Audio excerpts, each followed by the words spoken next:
Study Drugs by Ashton Bounds. Prescription drugs such as Adderall, Ritalin, and Vyvanse have become more popular on college campuses for one reason. They are effective in helping students stay focused in their classes. However, many of the students that use these types of study aids have not received them from doctors.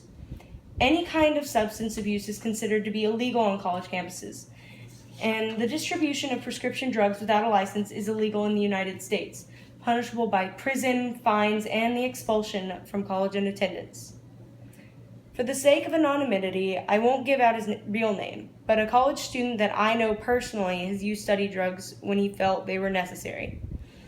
It was the day before finals, and this college sophomore, let's call him Steven, has yet to study.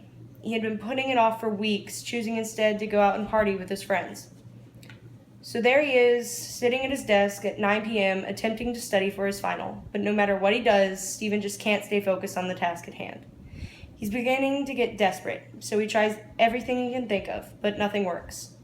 By the time his roommate gets home, Steven is in a total panic. It's then that his roommate offers him his supply of Adderall. He explains to Steven that it'll allow him to stay focused long enough for him to study and retain the information.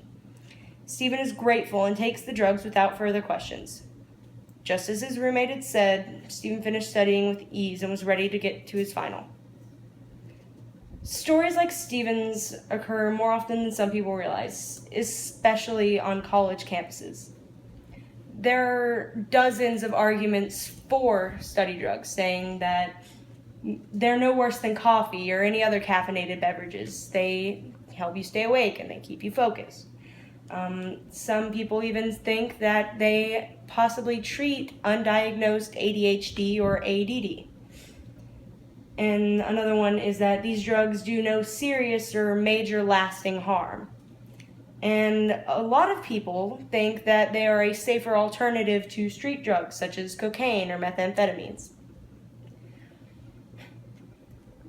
For the argument that says that study drugs potentially treat undiagnosed mental disorders, ADHD and ADD drugs are designed to help students and people with real mental health issues.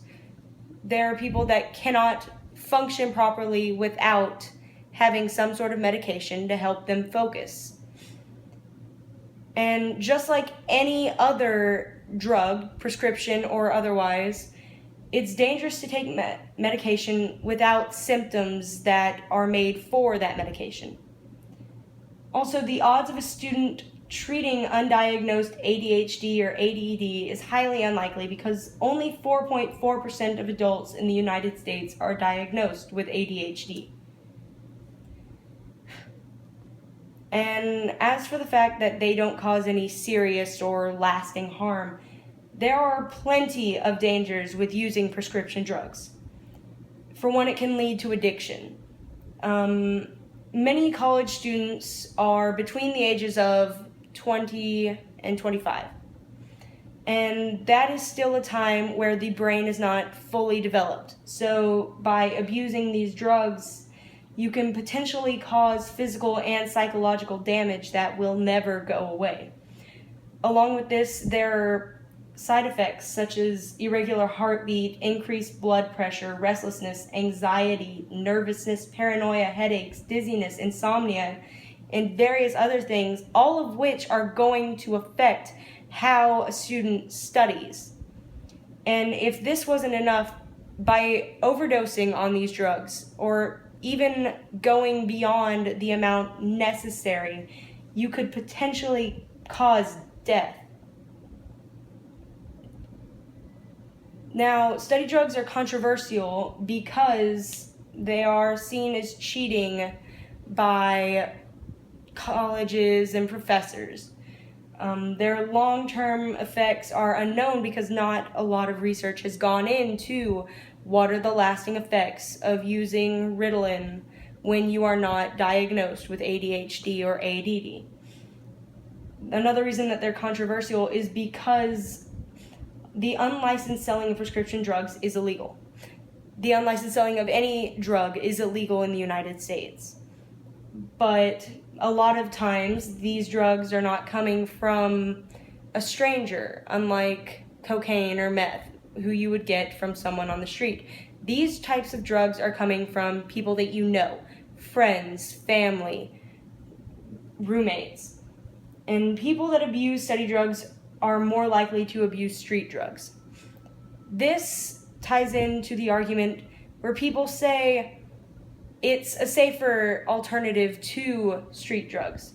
But by using study drugs, a person is going to want to develop more and more and more.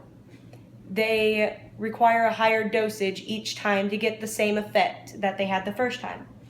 And when Adderall stops becoming effective, they could switch to speed or meth or marijuana.